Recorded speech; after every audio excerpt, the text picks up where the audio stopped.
Goeiemiddag julle, baie welkom by Kom ons gesels episode 41 en nee, ek het nie van julle vergeet nie. Maar wat wel baie kere in 'n Desember vakansie mos gebeur is mens vergeet bietjie by watse dag jy trek. So vandag is Woensdag die 17de en dit is omtrent 'n gewerkskaf. As mense in die winkels rondloop kan jy sien almal is besig om reg te maak vir Kersfees wat oor 'n week is. Party mense is al reeds op pad na hulle onderskeie bestemmings of na familie waar hulle lanklaas was of na wie hulle uitsien om te sien. So baie veilig ry julle almal en kom asseblief veilig aan by julle bestemmings en kom ook weer veilig terug by die huise.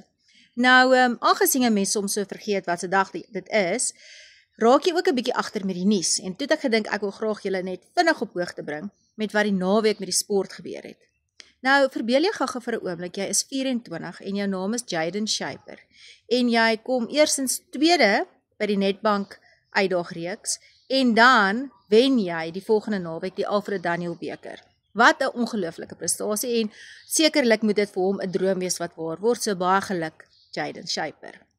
En dan 'n ander stukkie, volgens my moet dit geskiedenis wees wat gebeur het die afgelope naweek, is dat beide ons nasionale spanne, hokkie en netbalspanne, in 2 verskillende kompetisies deelgeneem het en al 4 spanne, met ander woorde die 2 mans en die 2 dames spanne, al 4 het bekers gewen.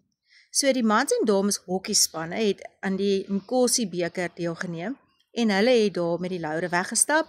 Byvoorbeeld het ons vrouens vir Australië gewen, lekker, 4-3.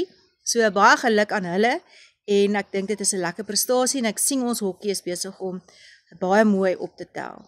En dan natuurlik was ons netbalspanne in Malawi, soos wat ek verlede week van vertel het.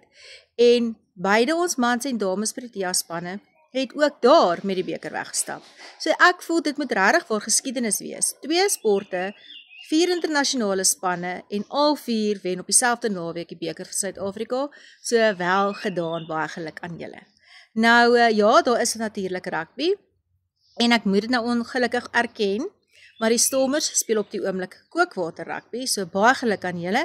Ek hoop die bulle kan 1 of 2 goedjies bietjie uitsorteer sodat dit beter gaan teen die Sharks. Nou op daardie noot, onthou, volgende week is Kersfees as jy nog nie 'n persent gekoop het nie, maar geniet wat jy doen en wees veilig.